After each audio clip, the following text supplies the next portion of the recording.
What up, Doe? All right, so as he said, I'm the engagement editor at Bridge Detroit. Make some noise if you've heard of Bridge Detroit before. Wow, okay. Now, for anyone who did not make noise there, I'll just assume you don't know who we are. So very quickly, we're a nonprofit newsroom here in the city. We launched 5.5 years ago during the COVID-19 pandemic with the goal and mission of just serving Detroit communities with news and information for free. So you're never gonna see our stories behind a paywall. We're never gonna charge you to come to our community events. All that we do is to serve you. So could you raise your hand, Loren? That's our executive editor right there. If you have any thoughts on how we could better be serving Detroiters that come to mind, just find me or her or Micah Walker, our arts, education, and culture reporter over there, and just let us know how we can better serve you. So this is gonna be the least engaging part of this, where I literally look at this page and read bios. So pretend that I have like 20% more enthusiasm as I read through this, okay? The first panelist I'm gonna introduce is Jeremy Mogtater. Did I get that correct? Awesome. Jeremy is the program manager for the University of Michigan campus farm at Mathai Botanical Gardens? Mathai Botanical Gardens, there we go. Where he works with students, faculty, and staff from across the university, developing the UM campus farm as a living learning laboratory for sustainability and food systems that catalyzes high-impact education, research, and student leadership development while producing food year-round for M Dining. Maize and Blue Cupboard, and the seasonal and collaboratively operated UM Farmstead. That is a long sentence. I should have, yeah. Since 2020, he has co-led the UM Urban Agriculture Internship Program in partnership with D-Town Farms, Oakland Ave Urban Farm, Cadillac Urban Gardens, and Growing Hope. The internship is designed to provide UM students with an immersive experience in urban agriculture while increasing the capacity of community-based food sovereignty organizations in Southeast Michigan. Emerging out of this collaboration, the campus farm has also been growing plant starts for use by partner organizations and the Keep Growing Detroit Garden Resource Program, totaling more than 30,000 plants in 2025. Give it up for Jeremy Mogtater. Next up is the person directly to my left. Rue Colvin is a Detroit-bred activist, visionary, organizer, writer, and caregiver who's also been nurturing land for the past 5 years. Embodying the green thumb embedded in them by family and community matriarchs, they are committed to growing community through nurturing relationship to land. Their writing, curiosity, and ways of relating to others are seen as tools of liberation for them, with their work and ideology being rooted in abolition and restorative justice. When joy and pleasure is centered, they can be found enjoying the beauties of nature, spending time with their son and other loved ones, or simply resting. Give it up for Rue Colvin. Next up is Dolores Peralez Lara. Raise your hand so people know who you are. Dolores is a first-generation college student and native Detroiter committed to building sustainable and equitable urban food systems. Her work focuses on how the built environment shapes quality of life, health, land access, and food system resilience. Dolores partners closely with the Southwest Detroit community to develop sustainably centered food initiatives and leads youth-driven, agriculture-based research through the organization she serves. Give it up for Dolores. All right, next up is Malik Yakini. Wave your hand so the folks know who you are if they don't already.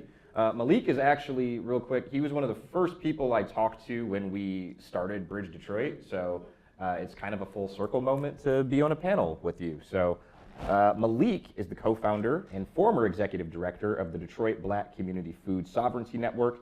He provided leadership in the organizing and development phases of the Detroit Food Commons, a new 31,000 square foot building in Detroit's North End houses the Kujichagulia Kitchens. Did I say that correct? Nah, Kujichagulia. Kujichagulia. I will get it by the end of this, I swear. It's all right. That's all right. Can say it. All right. Kujichagulia. Yes. Kitchens, Mama Imani Humphrey Banquet Hall, and the Detroit People's Food Co-op. He serves on the co-op's board. Yakini is the co-founder of the National Black Food and Justice Alliance He is adamantly opposed to systems of white supremacy, capitalism, and patriarchy, and has an intense interest in contributing to the development of international black food sovereignty movement. Give it up for Malik Yakini. Next up, we have Patrice Brown filling in for Tepfira. Patrice is the Deputy Director of Urban Agriculture in the Office of Sustainability for the City of Detroit. She worked with Eastern Market before joining the city, and I don't know how much of the remaining bio is yours versus Tepfira's, because we had to change plans last minute. I'm sure she will introduce herself more thoroughly as we ask some questions, but give it up for Patrice. All right, and if any point you have questions or thoughts, please write them down. We're gonna have time to talk to all of you as we go through this. So yeah, sit back and enjoy. First, as I have way more sheets of paper than I need at a time. Okay, so let's start with the fact that Detroit has often, as Dr. Dross said, been labeled a city of crises, but it's also a place for solutions, particularly community-centered solutions, solutions that come directly from people who know their neighbors and know their neighborhoods and have been here and are invested in this city. So as we talk about those issues that have been here for a long time, let's turn the clock back 20 years. So we're in the mid-2000s, and over half of Detroit's neighborhoods are struggling with access to fresh food, and the city is facing systemic amounts of pollution and industrial legacy. So what is Detroit facing as we're starting the 21st century regarding urban agriculture and food sovereignty? I'll start with you, Rue. This question is funny because I feel like I'm so young in comparison to this question. So for me at that time, I was still in a moment of bliss as like a school-aged person who, you know, was still in the midst of a neighborhood that wasn't fully just blocks of land yet, but you know, we still had our block clubs, we still had our block parties, we were still in community in very tight-knit ways. And I can recall my grandmother's backyard garden during that time. So it was a moment of bliss for me, and I wasn't fully aware of the bigger picture of what was happening in Detroit. So I'll say that I was privileged in that way to still live in my moments of bliss as a young person. And those realities didn't kick in for me until closer to 2010, when I moved into college territory and being a census surveyor, and that reality kicking in of, you know, at this point, we faced the housing foreclosure crisis. We went through that period of time in Detroit where it was Devil Night, where, you know, houses were just being burned down left and right. And the neighborhood in which I grew up in the red zone, if anyone knows Detroit lore, in the 48205 zip code on Detroit's east side, there was just like, it was just an area filled with a lot of that action. So, you know, houses are being burned down, Proposal N happened, so a lot of these homes are being demolished. And here I am as a census surveyor, and I was assigned the neighborhood that I was living in. I mean, I was on campus, but, you know, my permanent address. And I was given these streets, and I'm like, what am I supposed to survey? There's nothing but just blocks of land with one or two houses. So that's the first moment for me where it kicked in of just like this curiosity of what's happening in the city. How do I make sense of this? But even then, I didn't like apply this negative connotation where there was like shame or doubt that I had about the city. I've always remained a prideful person, but I think that's one of the first moments where I started to get curious and wanting to understand what, how do we make sense of this? How do we move through this as people living in these conditions? But yeah, that was the foundation for me in the context that I have in the work that I've gotten into that I'll talk about later, I'm sure. All right, Malik. Oh, there we go. Take us back to the early 2000s. What were you witnessing here when it comes to urban agriculture, food sovereignty, food access? Paint that picture for us, especially some of us younger folks in the room. So I'm going to start by gently pushing it back against the use of the term food desert. Yes, thank you. And I know that's not what you asked me. But many of us have stopped using that term. And I understand what people mean when they say that. And that's kind of the term the USDA has started using. But many of us feel the term is inadequate because most people think of a desert as being like a naturally occurring ecosystem, like a tundra or prairie, or these are things that happen in nature. And the disparities that we see in the food system are anything but natural. They are intentional and the result of policy. And so using the word food desert kind of invisibilizes the intentionality and the disparities that exist within the food system. So Karen Washington and several other people have begun advancing this term food apartheid to describe the great disparities that exist, which are not entirely based on race, but certainly race plays a role. Having said that, let me answer your question. So by 2000, almost all of the national chain grocery stores that were in the city of Detroit when I grew up had closed their doors. And there was several, Farmer Jack, Chatham, A&P, Wrigley's, and several others.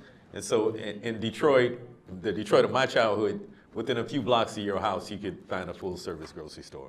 By 2000, almost all of those were gone. But also, and we had, as a result of that, we had dozens of independently owned grocery stores that were popping up throughout the city, the vast majority of which were owned by others than the majority African-American population. And so we saw the continuation kind of an extractive economy where others come into the community, open up businesses, and the money leaves our neighborhoods. But also during that time, the urban agriculture movement, or the contemporary version of it, was bubbling up. And so we saw groups like Greening of Detroit, Earthworks Urban Farm, the Detroit Agriculture Network, and the Gardening Angels, who were doing significant work and had been doing significant work by 2000. In 2000, 26% of the population of Detroit was living at or below the federal poverty line. The population was 81% African American. In 2006, DBCFSN was founded, and maybe we'll talk more about the work of DBCFSN later. 2007, Farmer Jack was the last of the national chains to close its Detroit stores. Also 2007, LaSalle Bank funded and published a report by a woman named Mari Gallagher, a researcher out of Chicago, that was called Examining the Impact of Food Deserts on Public Health in Detroit. And that report is one of the things that began to popularize the use of that term, food desert. Mari Gallagher has since reconsidered her own use of that term. Also, we had what some people call Miss Betty, Betty Wiggins, Mama Betty Wiggins, who is the head of food services, food and nutrition for Detroit Public Schools, and she was kicking up dust, doing all kind of incredible things, including creating more than 40 farms or 40 gardens at Detroit Public Schools, as well as a farm at what formerly was Drew Middle School. And then finally, in 2008, Kwame Kilpatrick resigned as mayor, and we saw tremendous distrust in the city political system, a kind of disenchantment that people had. And then in 2009, Detroit Food Policy Council was established. So those are some of the things that were going on. All right, Patrice, early 2000s, take us back. What was your level of awareness of a lot of the issues that Malik just brought up? So my mother and father were cooks in my family, and we often visited the farmers markets in the region, not just Eastern Market, but Eastern Market was one of our base spaces to go to, and then those independently owned grocery stores were stores that we were shopping at. But in early 2000s, I was graduating from the University of Michigan with my degree in political science, and I, like a lot of college students, wanted to explore and leave the city and see what what avenues were outside of the state of Michigan. So I moved to California for a couple of years, and I had my daughter with me in California. I quickly learned that being in California was a space where I wanted to stay, and I moved back to the city of Detroit. I interned for Kwame Kilpatrick during his campaign before I left, and when I came back to the city, I was able to apply for a job under the Kilpatrick administration, and I worked for the city in constituent relations at that time in early 2000s. And then when he was put out of office, I had to quickly pivot what I was doing in the political environment. And so politics is not friendly, especially if you worked for the Kilpatrick administration. We were blacklisted. We as staff did not do the things that he was blamed for, and I think that we felt a lot of that pain. And so in early 2000s, I, as a mother, a single mother in the city, I really had to figure out my life and what I wanted to do. I wanted to work for the Democratic Party. And that was a really great learning experience for me.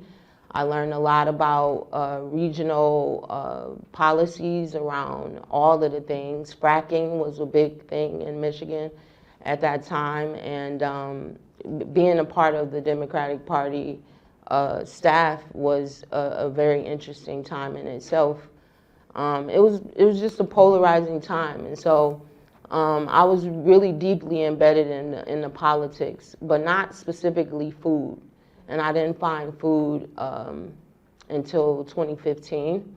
I had transitioned from the University of Michigan Ross, and we can talk about my resume if y'all want to later, but I had pivoted from politics and I started at the University of Michigan Ross School of Business in Ann Arbor. And I was helping a lot of students get jobs, like six-figure jobs in the career services division there. And the city was going through a bankruptcy at the time in like 2015, 2014-ish. And the message to some of the students at the University of Michigan was, don't move to the city of Detroit. And I'm born and raised in the city of Detroit on the east side. And I really was kind of just disturbed by that message. So I had to look within. I'm like, what is happening in our city where we are telling these students who are bright and some of the best students in the business community not to move to this region? What is happening here? And so I took a deeper dive into what was happening, and I said, I want to come back home. So I quit my job at the Ross School of Business. And in my exit interview, they were like, why are you leaving? And I said, because I want to go home and I want to be closer to what's happening in the city, because I heard that some good things were happening and we were coming back in some way, shape, or form. And I'm like, what's that mean? So let me go back and see what's happening. So I quit my job and I started as a food and health fellow at the Eastern Market. It's a summer opportunity for folks who want to learn about what's happening in the food system. It's a really good opportunity. The Eastern Market still holds that fellowship today. And that is when I learned about the Detroit Food Policy Council work. I learned about all of the work around food access that have been happening in the city of Detroit and around the state of Michigan. I got involved with the Michigan Farmers Market Association. I got on the council. I was the chair of the Food Policy Council. And I started to pair what I got my degree in with the food work. And my degree is in political science, so I'm like, oh, let's mesh these two things together and see what I can do to help. And so ever since then, I've been advocating, knocking doors, gardening myself in the city of Detroit, raising my family on the east side. We bought a land bank house off the land bank in 2017, and we live in that land bank house today. It is a life, it's a family. I want to pass that down to my family. We garden and we farm. I own a farmland on the east side of the city. And I think that overall, you know, when I got into the food work, we had Dwayne Wells and Winona Bynum, who was over the Food Policy Council. I think even Councilwoman Joanne Watson was still around, and she was doing the work, and I got to meet Betty Wiggins, and those are the people that introduced me to the work, and they were doing the work, and I got so overwhelmed and excited about what was happening in the city of Detroit around food sovereignty that I wanted to do more, and so I haven't walked away. I'm now the Deputy Director of Urban Agriculture, and I fight every single day for our urban farming community. And it's worth it because my parents died early from food-related diseases, hypertension and diabetes. I lost my parents at a young age. And my brothers and I are suffering from, you know, hypertension. And I want to say everything you're eating matters. And I learned that in my journey in the food system work. We have a lot of work to do as far as healing for our community. And so that's what I'm committed to, but that's what was happening when I got into the food system work. All right, Dolores, talk about your, maybe not just going back to the early 2000s, but your introduction to the food work that you do now. Yeah, I was gonna say early 2000s. I was 6 and in grade school, but I can start from there initially. You know, back in the early 2000s, I, you know, was a young child. I am born and raised from in the city of Detroit. I grew up in the southwest side of the city. Anyone knows Southwest? We're over here. So during my time growing up and my experience, I think as a child, and especially even as a child, but even as like a young adult, I had no idea how deeply policy influenced and impacted my quality of life. Growing up, I would say. As a young child, I was a part of the ongoing statistic that you even see present day, where 69% of Detroiters now are food insecure. Back then, 2005, 2004, all the way through the 2010s, I was a byproduct of a child who grew up incredibly food insecure. There were days I did not know where my next meal was going to come from. There were days I would steal cereal from, you know, at my local grade school and put them in my backpack so that I could bring items home to my younger siblings, because I am the eldest of 5. I am not only being the eldest, I'm the older sister, and I think for all the older sisters out there, you are the second mother. You are the protector, and for my younger brothers, I was their protector, and I was gonna make sure that they had everything that they needed and more. Even if I didn't know how to do that at 6 years old. So, you know, growing up food insecure, I thought that was the norm. My experience was something that I didn't see anything wrong with, I would say, because I didn't know anything outside of that.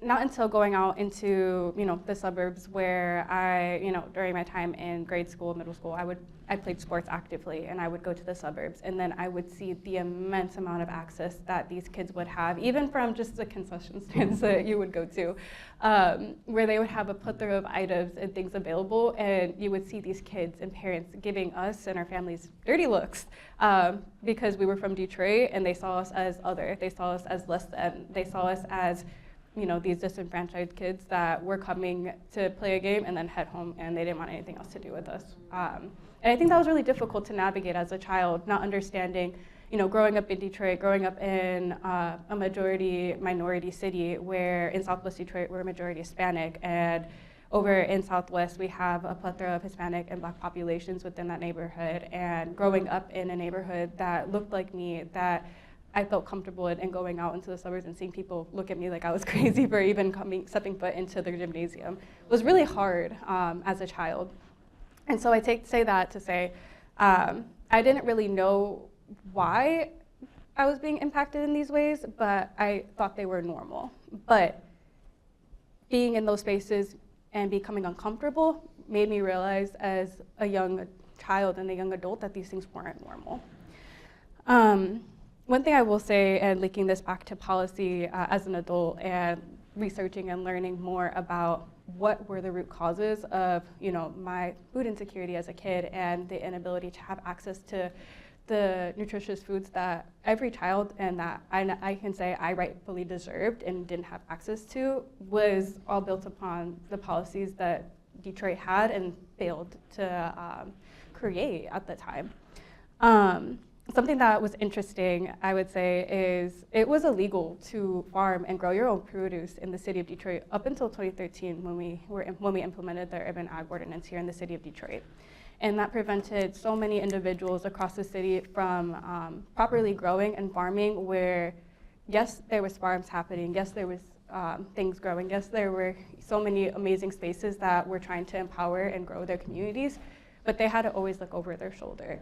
There was always the fear that something was gonna happen. Is my farm gonna be taken away? Am I gonna get a blight ticket? Am I gonna get shut down just for trying to help my community?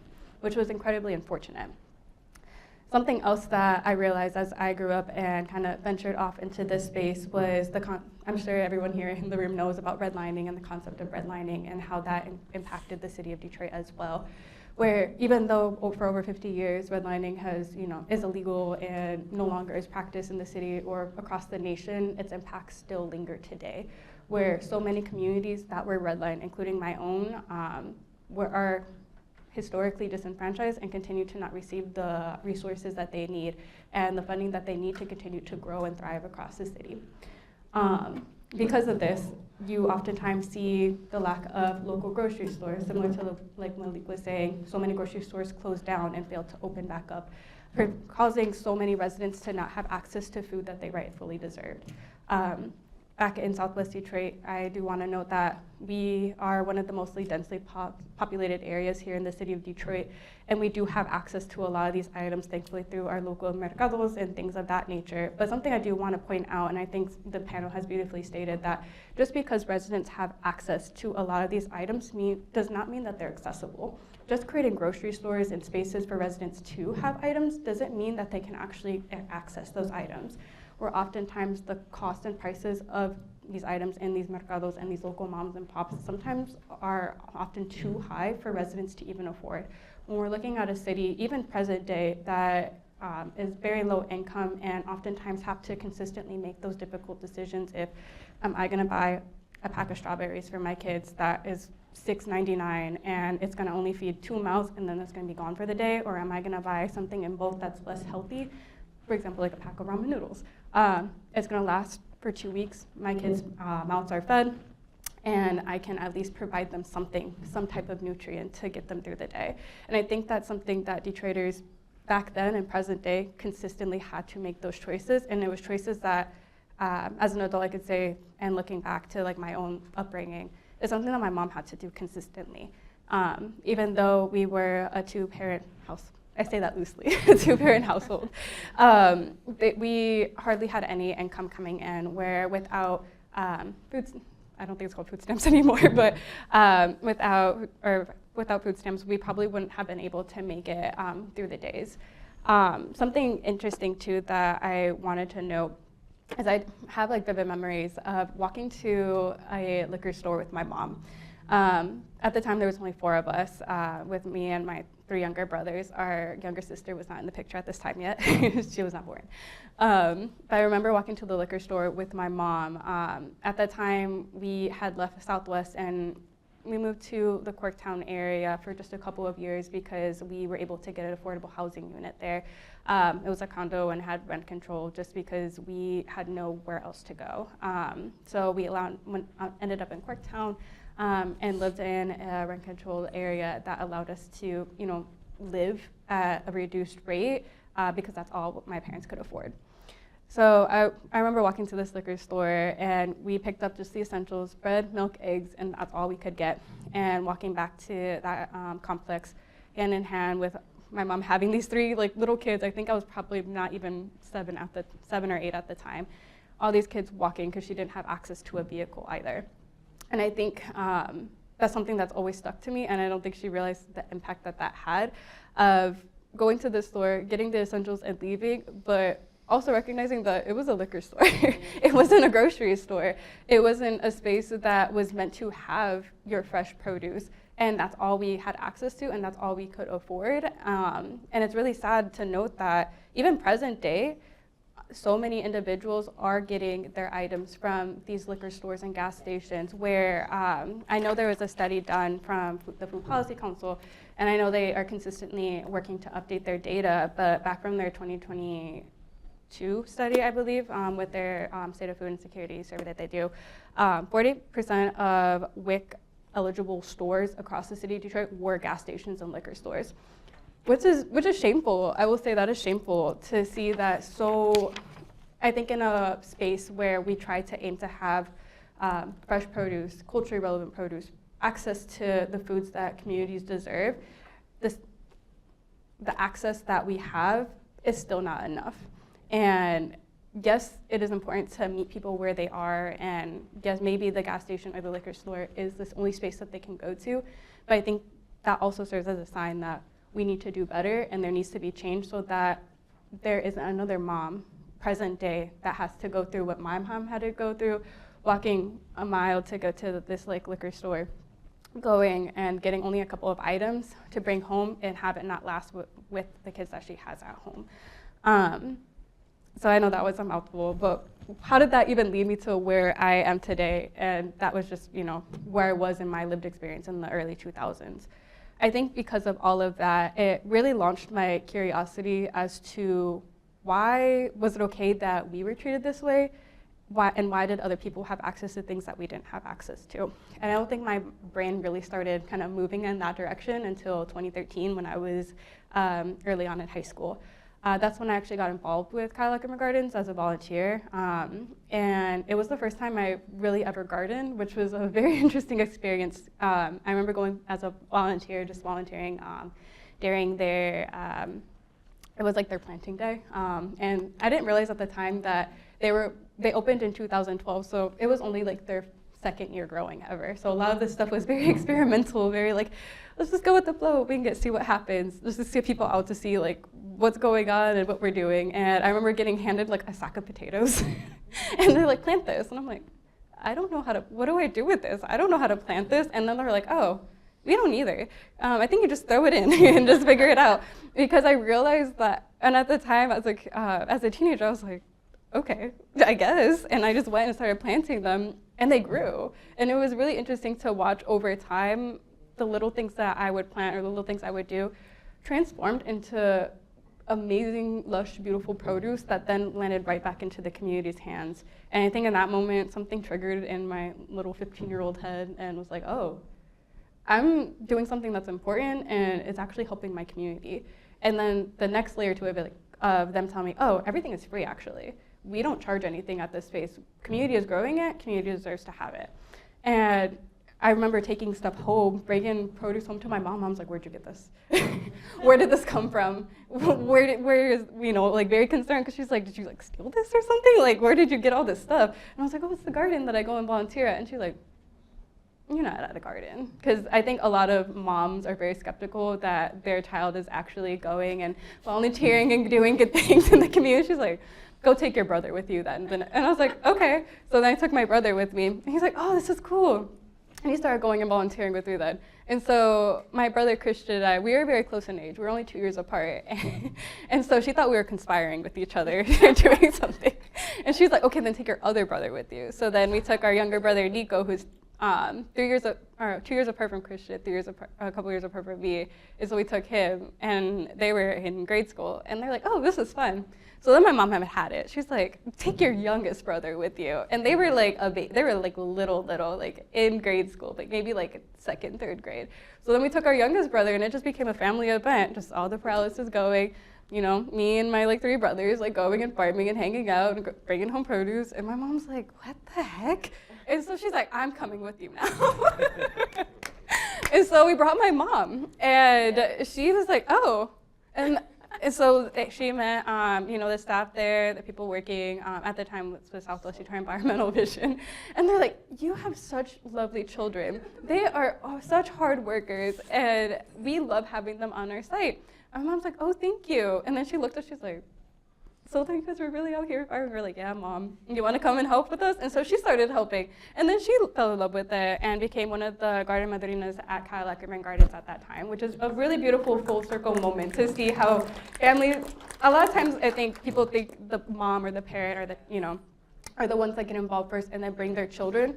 You don't often hear stories of their children getting involved first and then bringing their parents. And so something beautiful about Cadillac Urban Gardens is the way that it's incredibly youth-led and families are brought in through the youth that work there, that volunteer there, and that serve there, which is really beautiful to see the impact that space has had. So it completely changed my trajectory. In 2013, just volunteering, where in 2015, I actually joined as an intern with that organization and worked there for the past 7 years under SDEV, running that program. It changed my trajectory of what I wanted to even do in college. For those that don't know my crazy lore, I thought I was gonna go into professional writing and publishing. Pivoted completely after my work with Cadillac because it was such a pivotal time. I think when you're 15, going on 16, then 17, you're making all these decisions with college. When something sparks your interest and sparks your joy, and then you find a greater purpose in life, I feel like, everyone above, they always have like a way and a pathway for you. And when there's a sign, you gotta recognize those signs. And so that changed my trajectory. And I ended up going and graduating from Michigan State University. I went to undergrad there and got my degree in my Bachelor's of Science in Environment and Sustainability Sciences, and also minored and focused in global public health and epidemiology, where I really wanted to focus on chronic diseases and how that connected to health and the environment. So that's all to say Cadillac has really been pivotal in that journey and how I've pivoted with the work that I've done and realizing how all the policy that was built up in the early 2000s really impacted the way I grew up. And I can only imagine if none of these barriers existed, what kind of life I would have had. And would I even be here? I'm not sure. But I think even though Detroit has gone through an incredible amount of hardships, it has made the people here incredibly resilient and have the stories to tell today to ensure that children growing up now don't have to go through the same experiences that we had to go through growing up, and that they can have a better quality of life, but then they can be exposed to these spaces in a different way, in a new perspective, not out of survival or trauma, but in a space of love, which I am really appreciative of. And I can definitely go into more things later, but I'm gonna pass the mic just for the sake of time, and I'm happy to address or touch on things throughout the panel. Jeremy, what was your introduction to this work? Because it seems like you do a lot for farming and agriculture at U of M. How did you first kind of get involved? Yeah. So at that time frame, in the mid-2000s, I was the farm manager at the Michigan State University Student Organic Farm, and had just started the Organic Farmer Training Program there. And as part of the Organic Farmer Training Program, we took students around the state to visit over 30 different farms every season. And probably through some colleague connections, when we would come to the city and we would visit D-Town and we would visit Earthworks and we would visit folks at Greening Detroit. And that's, I think, how I first originally met Malik. And for a little while, we would have our students come visit D-Town, and then Malik and his folks would come up and have their folks and students come up and visit the Student Organic Farm, and kind of in what was a cool exchange of being able to see our different agricultural systems and learn and hear from each other. At the same time, some of the folks, because we had just started the Organic Farmer Training Program, which was primarily geared towards folks from non-farm backgrounds, there was an interest in figuring out how education and capacity could potentially be facilitated for folks in the urban ag movement in Detroit that were interested in that. So we had a few students try to commute up, for a couple days a week to take the program up there at MSU. And those are kind of the building blocks of those relationships. And I think I'm just grateful and privileged to be able to be up here with the other folks. And I think, I've never heard someone shoot as straight as Malik as I had at the time of my life, and I appreciated that, and still appreciate it. I think we maybe bonded over groundhog problems, but but what he didn't know is that I was like, it's a situation.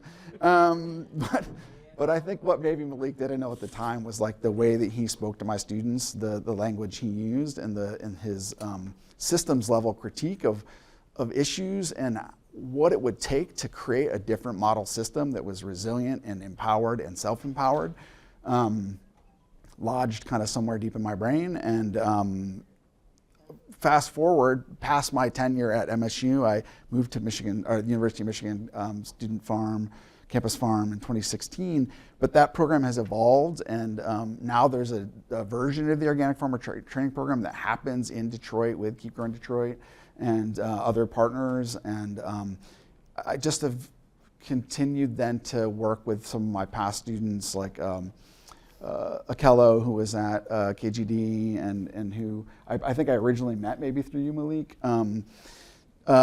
started chatting about the impacts of the pandemic on the Garden Resource Program and the growth of that program and the infrastructure and capacity limitations for transplant production. And I, looking around where I'm at, which is at a $20 billion institution that resources overfloweth, even if they're not all at my dispose. But I'm like, everyone's a gatekeeper for something, right? And I'm like, well, I feel like that greenhouse is underutilized. And I was like, Akel, I don't know how many tomatoes, we might be able to grow some here. So we just figured it out. We were like, okay, the biology 102 class gets out of that greenhouse in April something. I was like, I'm pretty sure we can slam out, 200 trays of tomatoes in there before you need them in mid-March. So that's kind of where that part started. Simultaneously, Malik was the community co-instructor with one of my former colleagues at the University of Michigan, Lily Fink Shapiro, and they were leading the Food Literacy for All class. And out of that class and that partnership emerged the idea that there was this, to do this hands-on urban agriculture internship program. And so they had already started that, and it involved some of the students at the farm. And so that way I got to know folks at Oakland Ave, and then that's how I met Dolores when she was a student at U of M. And we just have tried our best to be of use in community-directed ways as possible. So I think that's just the long and the short of it is just like, if there are ways that we can be helpful, I think in their community-directed ways, then we just try to engage with the students in the capacity and the resources that we have to be helpful. But I'll say we can get into this more later. That's all bridge stuff, right? I think it's cool that we grow 30,000 transplants and drive them to the city of Detroit every year, but that isn't the what we want. I don't think that's what the community wants. I think the self-directed resources that allow the community to do that stuff would be a next step, right? So anyways, I'll leave it there. Thank you. All right. Thank you for that. I'm going to start with you in this one, Malik, actually. Because over everyone's stories, I heard a lot about some of the challenges and barriers that people have faced when it comes to food access in Detroit. As someone who has been working in this space for a long time, could you just talk about one barrier, one very specific hurdle that you had to climb, and some of the solutions you came up with to get around that? Because I'm hearing it's probably a little overwhelming, the number of challenges that exist in this space. But can you talk about one that you were able to figure out a solution for, either you yourself or community members coming to you?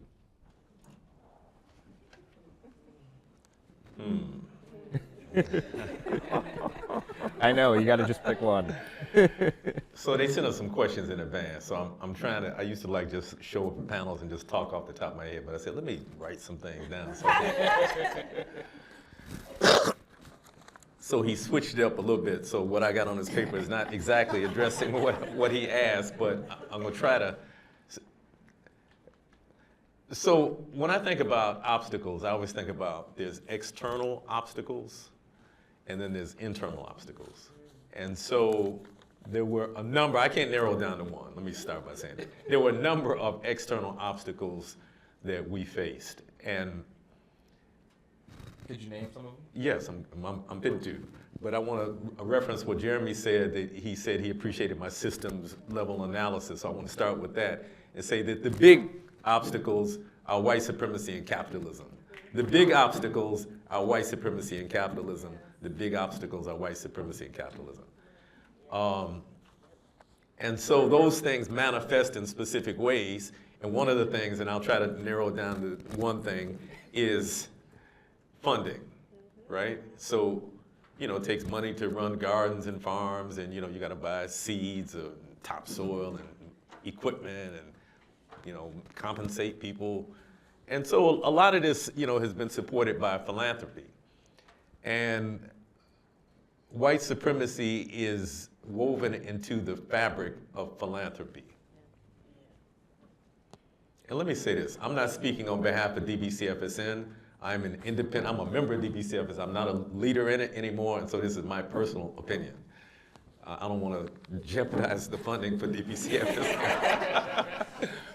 But, kind of the way it works, let's say a funder, a program officer at a foundation, let's say went to, let's say U of M, for example, maybe, right?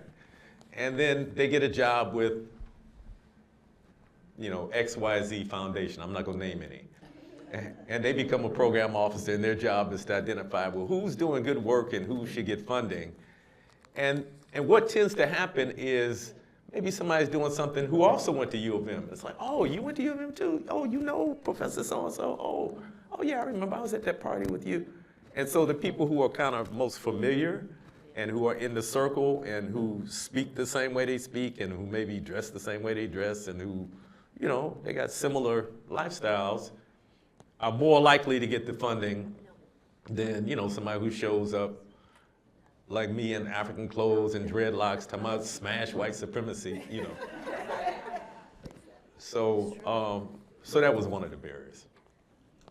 And real quick, before we move off of you, because you've never backed down from that talk, how have you managed to build relationships with philanthropy and still get the things you need while being very true to who you are the whole time? Well, what I found is that even people who might disagree with my vehement analysis of white supremacy and capitalism, one, they don't have the intellectual ammunition to challenge it. All right, because I'm ready to go. But the other thing is, I'm not attacking people. I'm not attacking individual people, because even the people who are often perpetrating this are victims themselves, because this is what they know. This is how they've been conditioned. And so I try to make a distinction between the attacks on the system and attacks on individuals. And so I'm able to develop rapport with people that I may not even disagree with, or that have vastly different lifestyles than I have, because I just present, these are the facts, right? And they can't dispute the facts. So often they respect that even if they don't agree with it. But the other thing that we've done, because I kind of am a child of the 60s, my consciousness was forged in a lot of the struggles of the 60s, and I know that if you're trying to make systemic change, that if you have some mass of people moving with you, that typically people begin to respect that more. And so I'll just say this, that we were pressuring the city of Detroit on several things. I mentioned the Food Policy Council, and there were several things, meeting with different mayors and what have you. And so when Dave Bing was mayor, I met with him and was trying to get some things done, trying to get a garden down at the Coleman Young Center. And he promised this. He said he would do it in a face-to-face meeting with myself and Will Allen. But there was no follow-through. So when I tried to follow through, I was getting, run through the ringer, the maze. So I was leading the Detroit Food Policy Council at the time, and I decided to write an article in the Michigan Citizen, kind of criticizing their lack of response. And about a day after the article appeared, his deputy mayor contacted me and asked me to go out to lunch. I said, oh, fancy that, right? So we went to lunch, and at lunch, she said something that really shocked me. She said, "We see you as carrying a big stick, right?" And I'm like, these are the people with the government controlling the city government. I'm just a dude, organizing the people in the community, and they're seeing me as carrying some big stick. But what it showed me is their perception was that, we got some people with us, and we want people to have that perception. And it's not totally false, that we got some troops, and if you continue with the fuck shit, we coming for your ass. So that's generally how we, the strategic approach that we use. I love that. I love that. Rue, I'm gonna have you go next. You got started a little bit later than Malik, but faced barriers and struggles nonetheless. Can you talk about just like one example of a struggle, external or internal, that you had to figure out a solution for and what that solution was? Absolutely. So I'm not going to continue to drive the point home that Baba Malik said, because we can go on about that.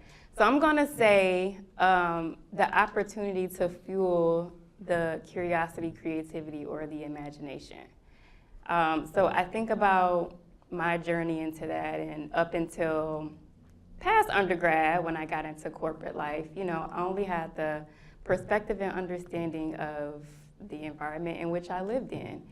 But I'll say, working in corporate for the big name company downtown that's taken over all of the property and land, and being a part of that and witnessing it when downtown was still like in the midst of its resurgence, as the main media would say, and really just building this sense of rage within myself, but also building that curiosity to want to know and understand why this is the case. And up until that point, and even when I got into grad school, because I went into my master's in urban planning, after I went on a tangent of just like not understanding why downtown is being prioritized and developed in this way, while my neighborhood is like receiving a lack of resources.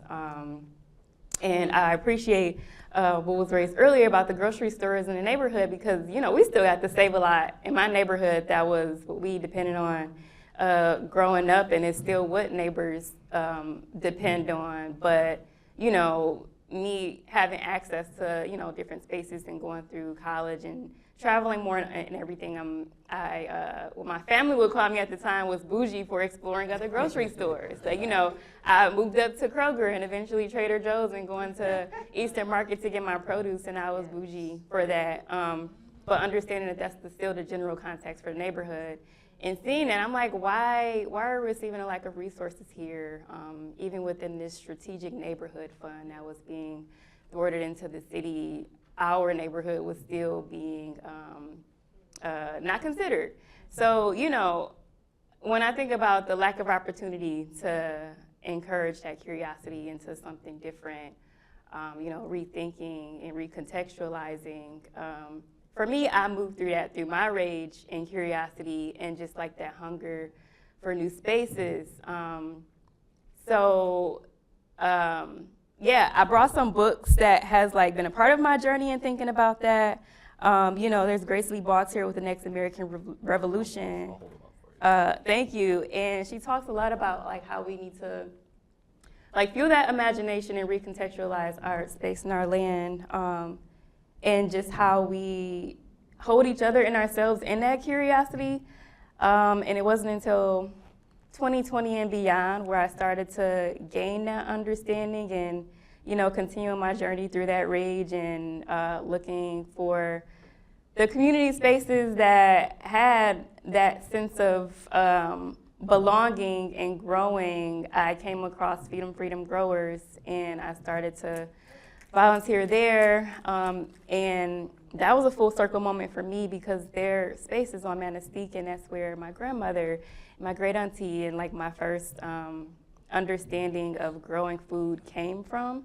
So that was like a re-memory for me, and like that fueling into like what it means and what it could be to like not just grow food, but like recontextualizing our lived spaces where we may have been displaced from our homes, and those homes are no longer there, and seeing this land as an opportunity for us to gather and create something that supports us all. So that's when I got into this idea of liberation zones. So not only just growing food, but again, having that opportunity to fuel that curiosity and imagination, right? So using these spaces for storytelling and remembering of what used to be, and using that rememory into imagining what could be. So, you know, going into books like Robin Kelly's Freedom Dreams and, you know, the Black Radical Imagination, we get into understanding what those spaces could look like and how our culture and history, especially as Black and brown people, can fuel what could be. And, you know, thinking of Parable of the Sower, and even though it's a very dystopian novel, it's very much so where we are. So when we think about how our imagination is being stifled, you know, through just like, this is the script, this is what it is, and just this very bureaucratic process of, even if you have the imagination trying to get to what you want to create, of how there's these barriers, is that access and finding the people who are finding those radical ways of thinking through it and having that context here in the city to move through what that could look like. So I would say as a barrier, and that's what I was able to move through just my rage and curiosity and the audacity to push through that despite the barrier. So. All right. Either of you can answer this one first. Jeremy, I'll have a special wrinkle for you at the end of this because university background is going to be a little different than theirs. So tell me about because you joined the food space a little bit later than everyone else here, 2015 or so, you said. What was that first barrier that you hit that you realized we need to come up with a solution, whether it's just me or if it's collaborative solution? What was it, and what was the solution you came up with? So the solution was kind of there already, but transportation was a big issue. And Baba Malik talked about the grocery stores kind of dissipating in the community, so people didn't have access to fresh and local food. So when I started with the Eastern Market in 2015, I came on as a food and health fellow, and our job was solely to source fresh produce from regional farms. So there's a wholesale market in the Eastern Market that operates from 12 a.m. to 6 a.m. Monday through Friday. If y'all didn't know, they still have this wholesale market. We would go through the market on Mondays, source the food that we were going to take out to community. And there were about, I would say, 20 farm stand sites that we would take these produce items out to the community. And the Eastern Market does this program every summer for 16 weeks. They get sponsorships from corporate sponsors, but they don't charge the community sites anything. So at the time, we were taking two Detroit community markets, which are our smaller farmer markets, tucked away in community. Some of them still exist today. DBCFSN, D-Town Farms, has a farm stand, and that's in the Detroit community market space. But this was happening already because of the barrier of transportation in our community to get to those grocery stores that still remained in the city. And so this was Eastern Market, and I think our food system in general, way to try to address that food access problem. And so when I joined, that was what was happening. And I think to further that ideal along in my work, what I did was start to incorporate farms can also, because of the 2013 Urban Ag Ordinance, farms in the city can have a roadside stand. It's attached to the ordinance. It gives you the legal right to do that. You have to be permitted to do it. So if farms in the city of Detroit can have roadside stands, why aren't we seeing any? So when I came into work, there were no roadside stands outside of the one that D-Town had. No permit either. I didn't even know you had that. And you didn't have to have one because you were in the Rouge Park. You were on a city-owned property. So it's different for those individual farms that have farms on a vacant lot, that they change the use of that vacant lot to an urban farm or garden. And some of our gardeners didn't do that because we have been guerrilla farming. And like Dolores said, it was illegal to farm before the urban ag ordinance was adopted and codified. And so while I was at the Eastern Market, I kind of expanded that ideal of access to start bringing in our farmers and really teaching them like, this is you're right. This is your right. You can have a roadside stand. You can accept EBT at your roadside stand. So I started to teach them how to accept those food assistance currencies like WIC. So you have the WIC card, so Women, Infant, Children, for those who don't know what WIC stand for, it's a program for mothers or parents with children. And they can go to the grocery stores and spend their WIC dollars on their Bridge card. But every summer, there is a WIC voucher, like a coupon, and it's made for locally grown produce. You can spend that voucher on any farm stand or farmer's market. As a mother or a parent, you can go and spend that. It's like $30 to $50 you get in a packet. And you can spend those voucher dollars at farm stands. I started showing our community farms how to accept those food assistance currencies that I saw Eastern Market accepting, because I'm like, Eastern Market has a capacity. They can't, I stretched the capacity. I was going 30 places by the time I started running that program. And I think we were doing somewhere around $120,000 worth of purchasing and sourcing and bringing that money back into the system, trying to do that program all over. We would hire like 25 fellows. So it's a capacity thing with the Eastern Market. So other organizations like Oakland Avenue Urban Farms, you had different CDCs around the city that were doing farm stand programs too, like Peaches and Greens. And I just wanted to help more people lift up this work. And I think that we correlate roadside stands with rural communities. But we need to learn what the ordinance is stating for the benefit of our residents and our neighborhoods to have that access again. And the question is, can farms produce enough to feed their own families and their own block and then be able to sell to others is the question. And so that's another challenge that we are, faced with right now. And we're really trying to connect those dots in the city of Detroit right now. And I think things like D-Town Farms and the agreement that the city has with D-Town Farms at Rouge Park, those were like little nuggets that we got. But now it's time for the city to make bigger commitments to the urban ag space and nature-based solution spaces, because it's not just urban farms, but you got pollinator gardens and meadows and people, community partners in these spaces who want to see more green spaces in the city of Detroit.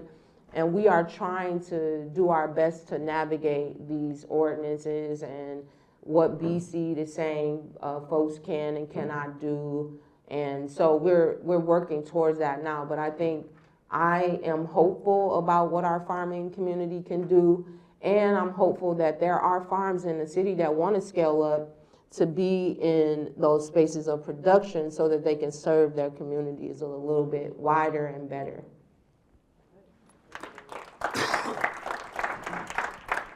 Yeah, same question. Okay. So I think I'm gonna take a little bit of a different approach, and similar to what Malika said, look inward a little bit. I think the biggest barrier that I've seen for myself and that I had to overcome for myself, and I think I speak to a lot of people, even if you don't want to admit it, is that self-doubt. I think a lot of farmers, entrepreneurs, young people, anything in between within the city of Detroit, you always have this internalized doubt in yourself that, how can I do this? How can I be the one to lead these types of things? How am I going to be doing this? When you almost put all these other people around the city or who you idolize on these pedestals, and you just assume that you're never going to achieve the same type of caliber. And even if you do, you want to allow yourself to admit that you're doing good and you are becoming a role model for somebody else, even if you don't even know it. And so I think for me, in my journey of self-doubt, it began back when I initially went to college in undergrad. That's something that really, I think, formulated my own personal experiences working in the city of Detroit, and why I was very stubborn on proving myself right until I came to a point of finally being comfortable and acknowledging my own internalized self-doubt and almost freeing myself of that, if that makes sense. Back in my undergrad time, it was I don't know how political I can get, but it was in the midst of the Trump administration, the initial one in 2016. And a lot of people don't know this, but I was fully prepared to drop out of college. I was a very high achieving student growing up. I was a valedictorian of my high school, straight A's. You know, you kind of had to be because you're always on survival, and I always felt like I had to prove something to somebody. So going from somebody that it was very high achieving academically to struggling to even wanting to get out of bed. And I think at the time I didn't realize it was full on depression, you know, moving from Detroit. Even though Michigan State was only an hour and a half, 2 hours away, it was a huge adjustment going to PWI and having to experience the world in a completely new way compared to how I grew up in the city of Detroit. During that time, a lot of things people were more comfortable expressing themselves in negative ways, I would say. And it was really hard on myself and my community, where the Black and brown community at Michigan State really struggled. And something for me, being a part of the College of Ag and Natural Resources at Michigan State with my major, there were not a lot of minorities in that college at all. I was the only, brown person, the only Hispanic person within my major, within my classes, and I often was ignored, looked down upon, pushed aside, and it fed into that self-doubt of, I don't belong here, no one's taking me serious, I don't have experience in the environmental sciences, maybe I don't know what I'm doing, maybe I don't know what I'm talking about, and taking a lot of those lived experiences and pushing them aside, and not using my voice and not speaking up during that time. But I will say what kind of changed that trajectory and pivoted was when I got involved with the student organization on campus. For those that are familiar with Manners, Minorities in Ag, Natural Resources, and Related Sciences, they truly were my saving grace on that campus, where I was able to connect with other Black and brown students who were interested in the environmental field, who were going into agriculture, natural sciences, all these different fields, where I finally felt seen and connected and had a space to grow and thrive. And they really helped me work through my self-doubt, reminding me that I belonged in the classroom just as much as the next person. I belonged in that classroom just as much as the person that paid full tuition to be there, their fifth generation college student going to that school. And it was really hard to go through that and acknowledge that, being a first generation, person here, being a first generation student, being the first one to just go to college in general. My parents didn't go to college. My mom finished high school. My dad didn't. I really had a hard time really navigating that space. But I knew deep down I wanted to bring that knowledge and education that I had from that institution back to my community so that it could be best of service to them. Because, being involved with Cadillac, it made me realize that there was a lot of things that they had, a lot of things that they didn't, and there was a lot of knowledge that was missing, and I wanted to bring that to that space so that it could be accessible to the community. And because of that, I became very stubborn and really wanted to make sure that as much as possible, individuals and community members always had a seat at the table, and they were prioritized first before anybody else.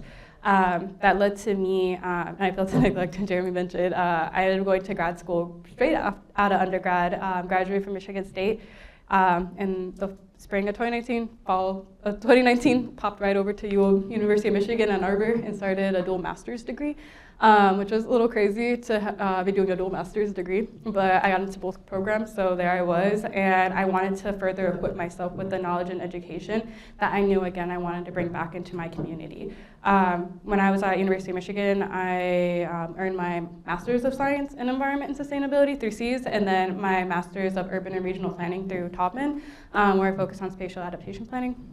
But that's all to bring that knowledge back to the community of how can we be better practitioners? How can we lead more through the lens of environmental justice? How can we bring best planning practices to these community spaces? How can we all be community planners? And none of this should be gate-kept through the universities. None of these things should have to have an educational barrier where community members just have no idea what they're doing, and institutions like, oh yeah, you can learn. We got to come to school and pay all this money and all these different things, which was really frustrating. And I knew if I could learn that information and bring it back, I knew at least one person, and if just one person could be impacted, I did my job and I did my due diligence of not gatekeeping and preventing other individuals from having that knowledge and having that education. So I took that forward, and almost through that time released my self-doubt, where I no longer question, should I be at these tables? And I'm not gonna lie, I still get a little bit nervous, and I still doubt myself, where as I grow and thrive as now an adult,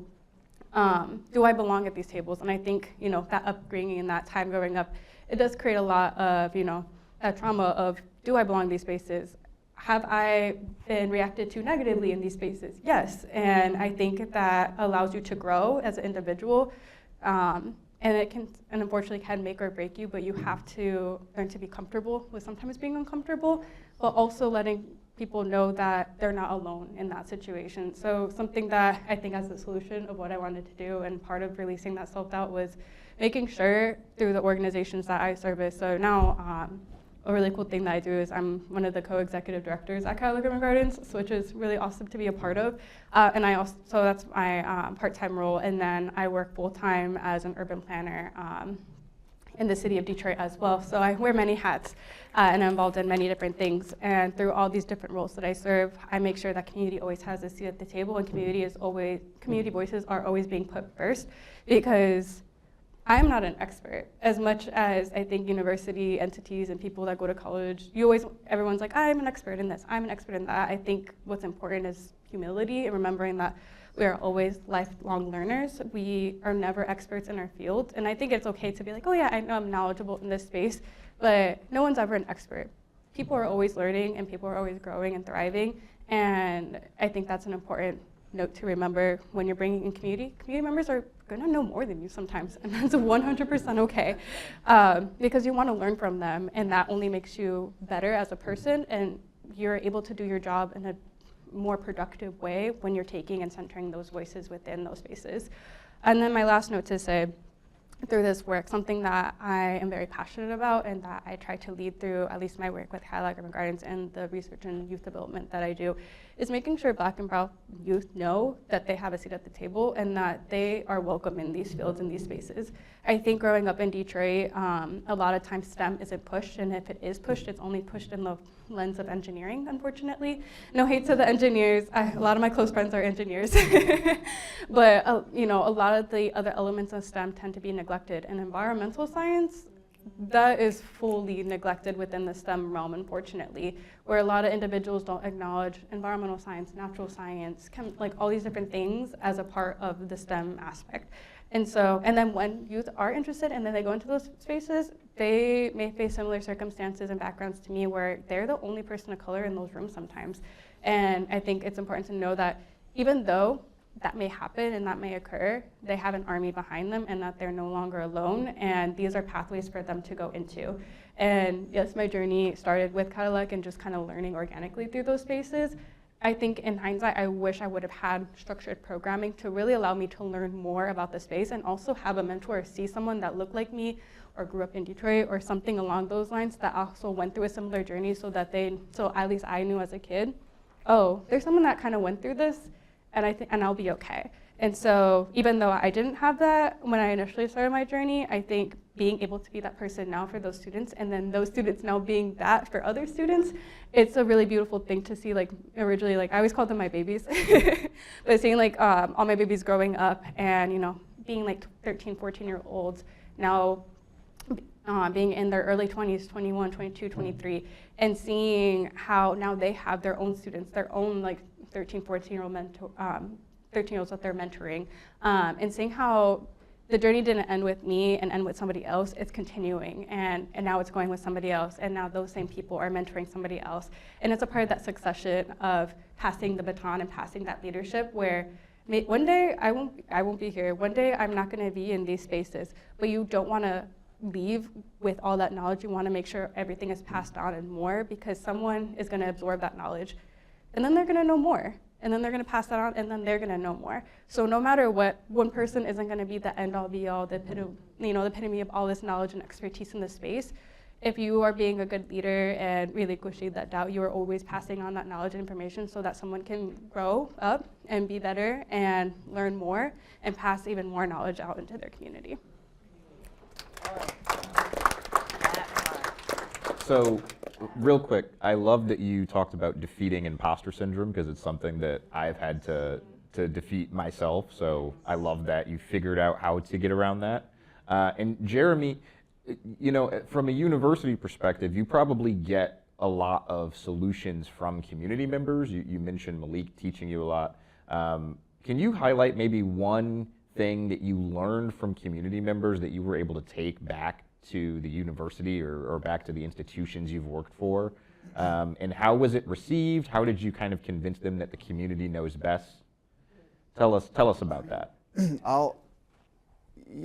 I think the thing that I learned the most in these interactions is, systems change is hard. Pathways aren't always clear. It's kind of easy to I shouldn't say easy. If you want to be a teacher, there's a pathway, right? Like it's laid out. There's a thing you're supposed to do and a test you have to take. If you want to be a community change agent, there's not a pre-written script. And so I think that acknowledging that that's difficult is, like Dolores and other folks here have done, is important. And I think the systems level stuff resonates in my head. So thinking about how an institution co-creates non-extractive community-led engagements is critical. I think that the inertia that this system has is extractive. And so I think the path of least resistance looks like an institution coming in and saying, well, how can I help you? But help you might inadvertently or blindly look like, how can you help me train my students to do something, which actually ends up as a burden to you, right? It's helpful, kind of, or it could be helpful, or it might be helpful, but it's a crapshoot. And a lot of times it's like, if I'm sending my students to you for an internship or something, and they're helping you, but you're the frontline organization, you have to be really careful and really thoughtful about how you're entering and engaging with community. And so I think that that's the thing that I've learned and that I say repeatedly inside of the University of Michigan, if I get invited by the Ginsberg Center or any place else, or the Detroit Center to be someplace, I'm gonna show up in space and say, hey, if you're gonna engage with the community, you have to do it in this particular kind of way. And I think a specific example of that is the transplant production stuff that grew out of that urban ag internship, where those urban ag interns show up in space and they're told, you work as an intern for the University of Michigan, and I'm the coordinator. I have to press submit on your timesheet, right? But when you're at D-Town, or when you're at Oakland Ave, or when you're at Cadillac Garden Gardens, you are there to do the work that they do for their community. That is the experience. It's immersion, and it's directed by them. We started donating extra transplants that we had from our plant sales on campus to those urban ag partners, and that, like I mentioned earlier, kind of grew into a situation where we just ramped that up. But one of the things that I think is maybe a hack that I think is kind of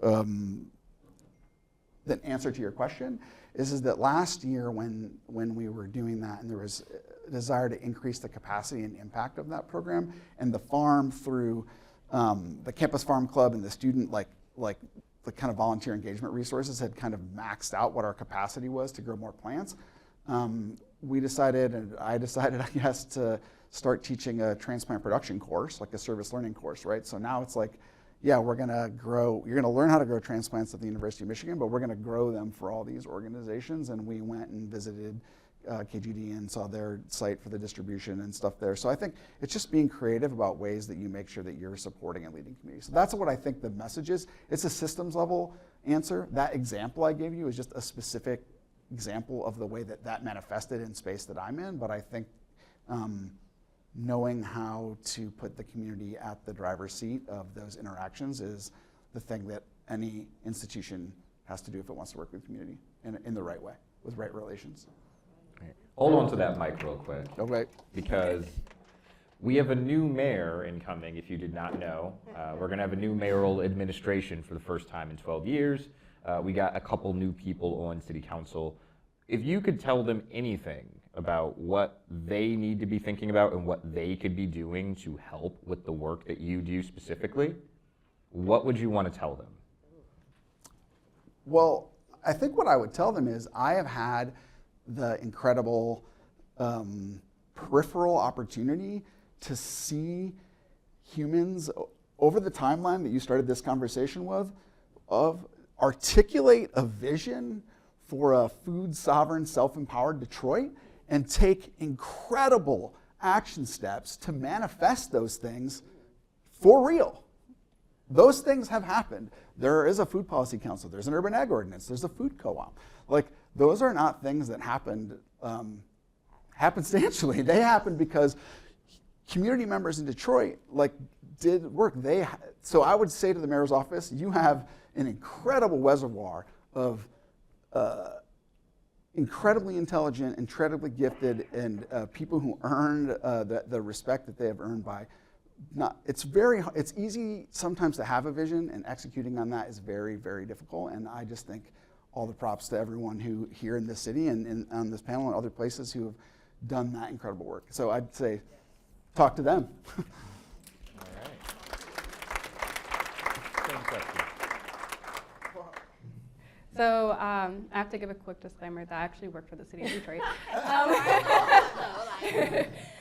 So my thoughts and opinions do not reflect my department or the city of Detroit. I just represent myself as a person today and just I am just Dolores. Patrice is just Patrice. Same.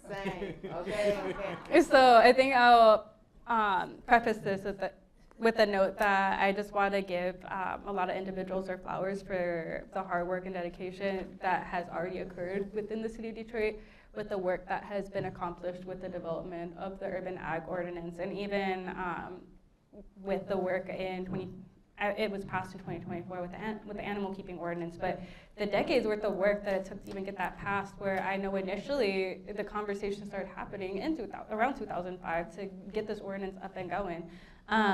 But it wasn't passed until 2024, and that was a lot of work. Truly, it was a lot of work.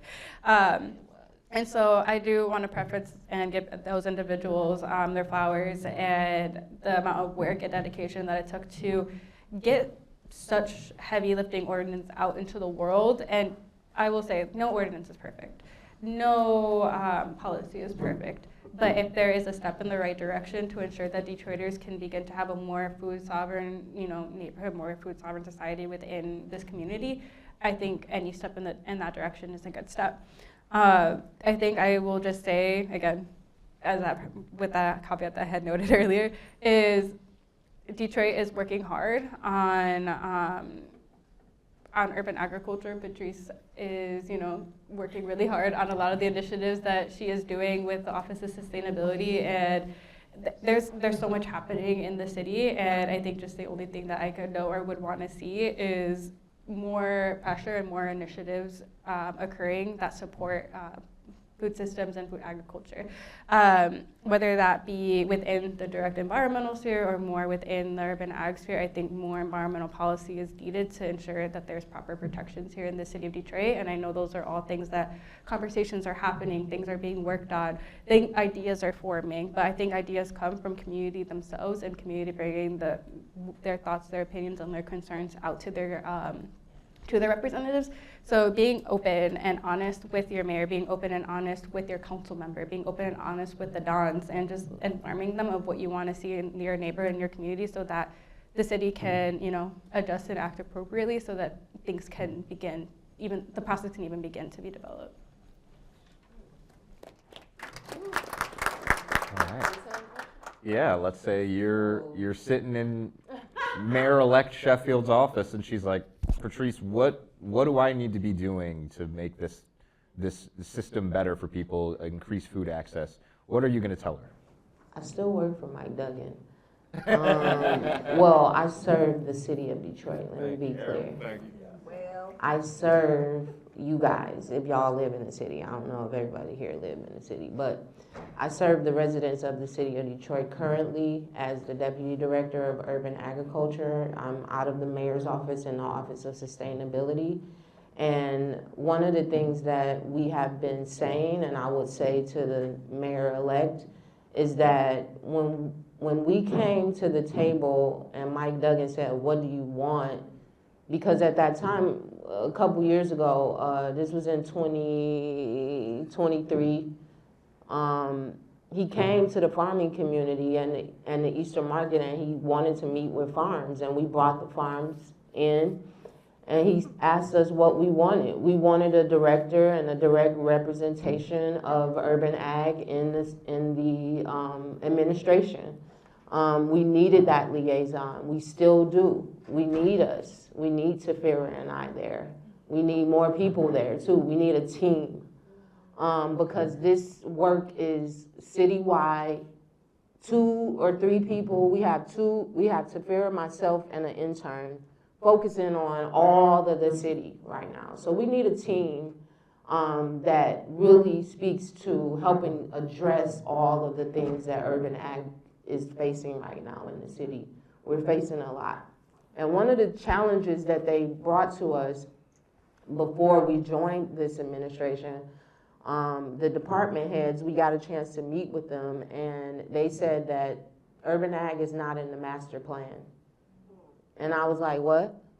So we don't really have to listen to all of the things y'all saying y'all want unless you're in the master plan. So what did I do when I started? And Tafira, I'm sure she moved us along the way before I started in 2024 with the city. We need to be in the master plan.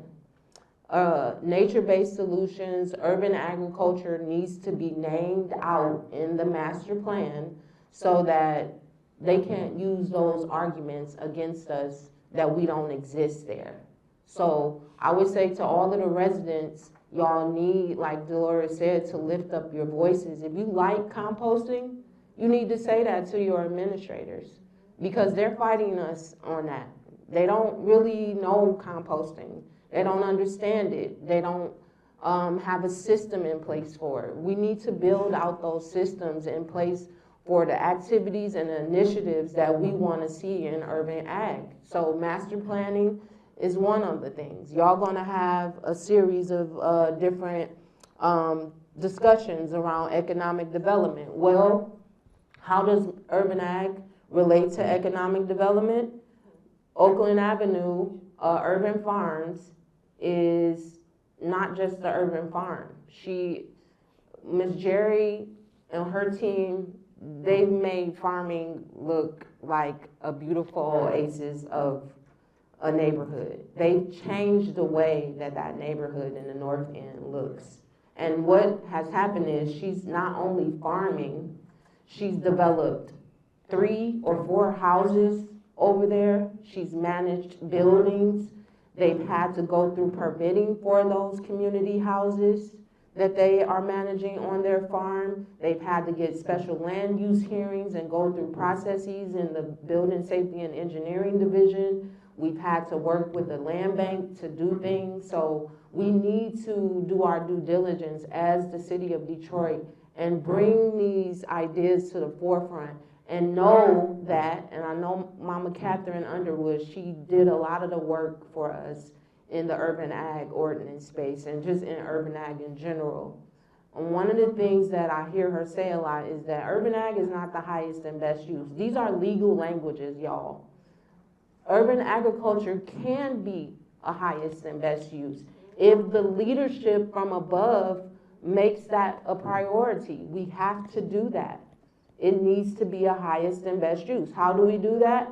Come and meet with me, interview with me. I'll tell y'all how we can do that. I'll show y'all how we are already in the urban agricultural space doing that. It's Oakland Avenue, it's Brother Nature. They are managing properties on their farms in order to help them bring in multi levels of income. And that is because farming is not going to do it for us only. We have to have a plethora of ways that we're making income and we're making economic development decisions for nature-based solutions and urban agricultural spaces. So that's what I would say.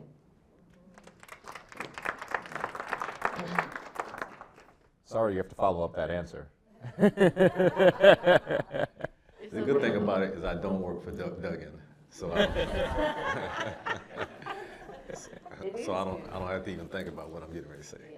Well, first of all, let me say that I think we should give Mary Sheffield a chance. You know, that there's a chance for a new beginning, and I think, let me preface this by saying that I'm not particularly fond of politicians as a group, and I think that the vast majority of them are opportunists and self-serving. So let me start by saying that.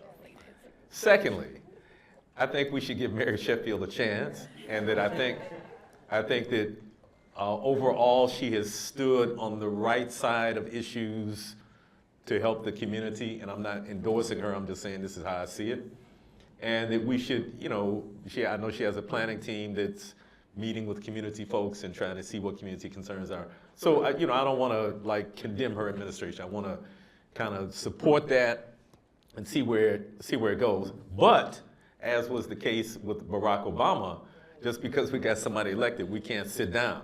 So we also have the responsibility to critique her. We have the responsibility to pressure her when it's necessary. But let's give her a chance also, I would say that. But if I had the chance to meet with her and give her some advice, one of the first things I would do is say that stack of books that Rue has there, that, You gonna hold them up again? not necessarily, but maybe take one of those and require the top people in your administration to read that. Because what happens is the reality we create is a result of how we see the world. And so the problem I've seen over the last 20, 30 years or so is that most urban planners, most, not you, most urban planners and elected and appointed officials have a mindset that the way you revive a city like Detroit is that you bring in a bunch of people from the outside and you have them move downtown and y'all know what's happening. Even this building we're in, frankly, is part of that process. U of M participates in that too, Michigan State University, all of them, right? So that mindset that the way we revive things is from the top down. We bring in a bunch of rich folks who, because of the way capitalism and white supremacy are like evil twins to each other, those wealthy people who come in invariably are white, not always, but mostly. And so we create another kind of racial dynamic in the city. So I would say that that's not the only way development can proceed. And that we need to adopt another mindset, which is not the typical mindset that's taught in urban planning courses, that centers people and communities themselves, that affirms that the knowledge to solve whatever problems exist in that community are in the people in that community. We don't need outside experts. A few years ago, one of them administrations, I forgot which one it was, they hired a bunch of people from New York City to come in, and they went all around the city and visited all the urban farms, and then they had a session with us. Oh, Detroit Future City, that's what it was called. Now, let me say this, because I learned that Detroit Future City has evolved, and so I don't want to hold the current version of that to the very deficient version that existed in the past. But so this past version, they sat us all down, these folks from New York, and they then, after their research, told us what they think can happen in the city of Detroit. I'm like, what, you don't know, you've been here 5 minutes, you don't really even know what's going on. The people here know what's, so centering the capacity, the knowledge, the wisdom of the people in the community would be one thing I would suggest to her. And then the other thing is the key things about farming are land, water, capital, finding all the ways to make those things available to people so that we're creating a people-centered economy, not an economy that's built on filthy capitalists coming in and extracting more wealth from our community.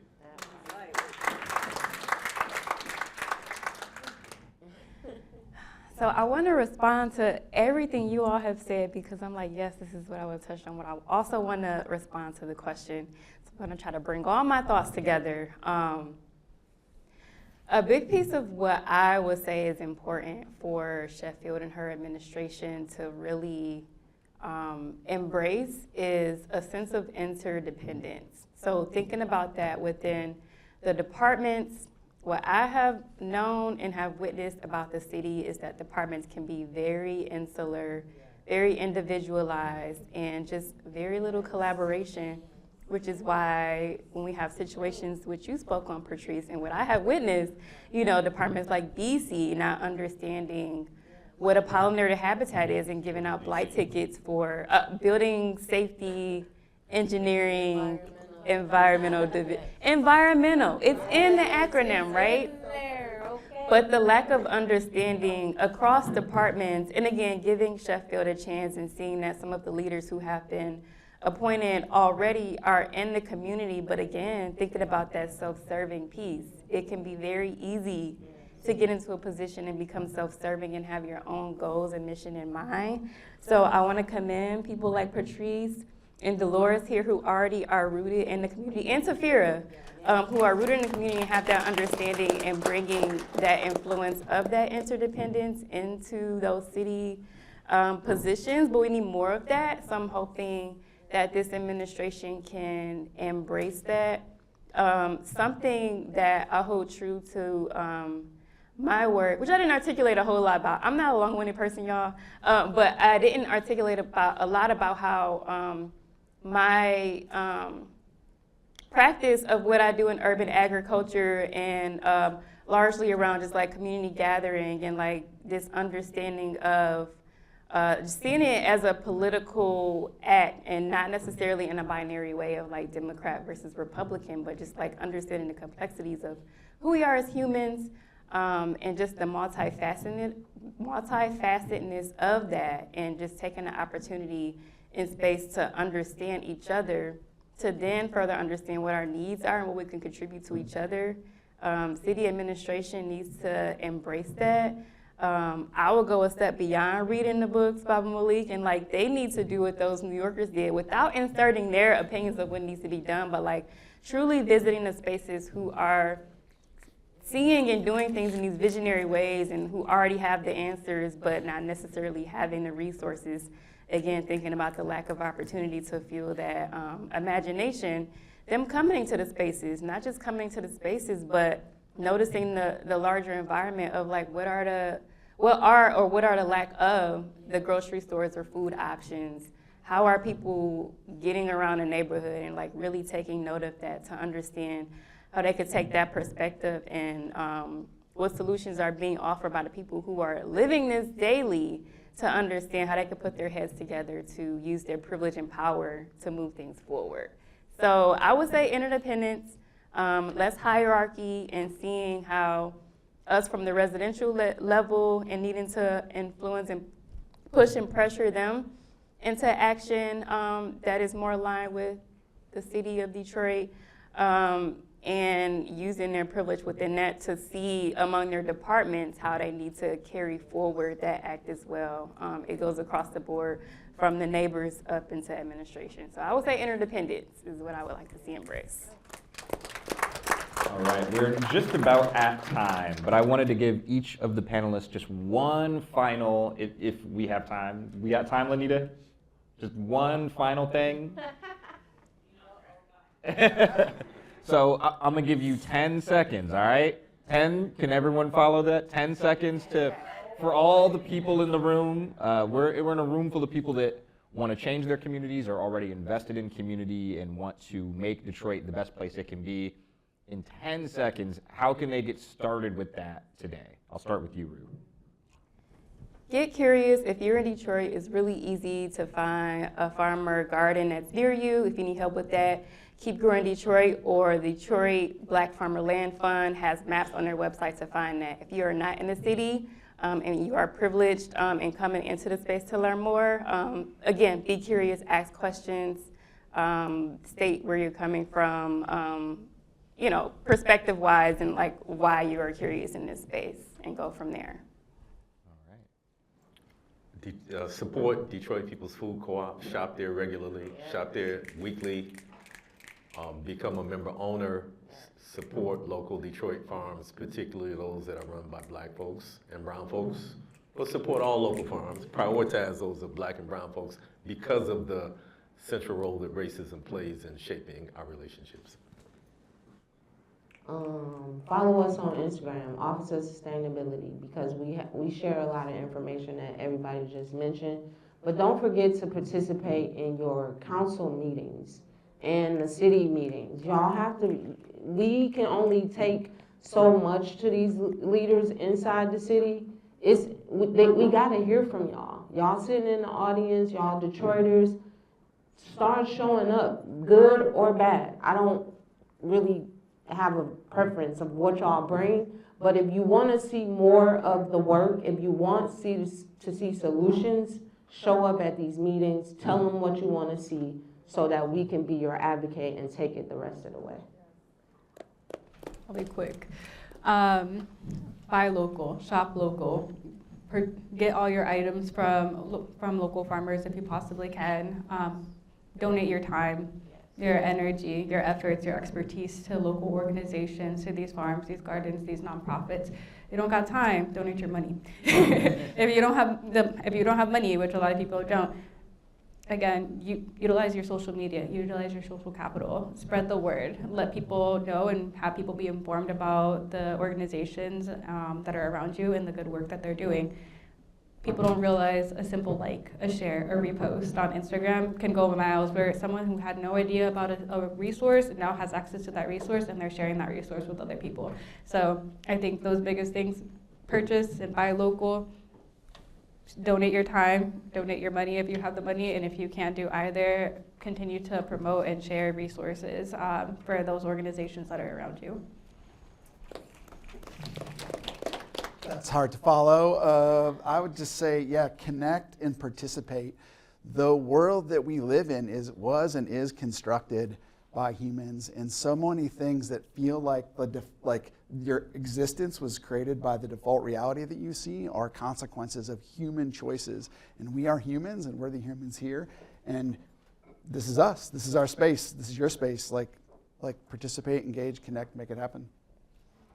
All right, give a big round of applause to all of our panelists.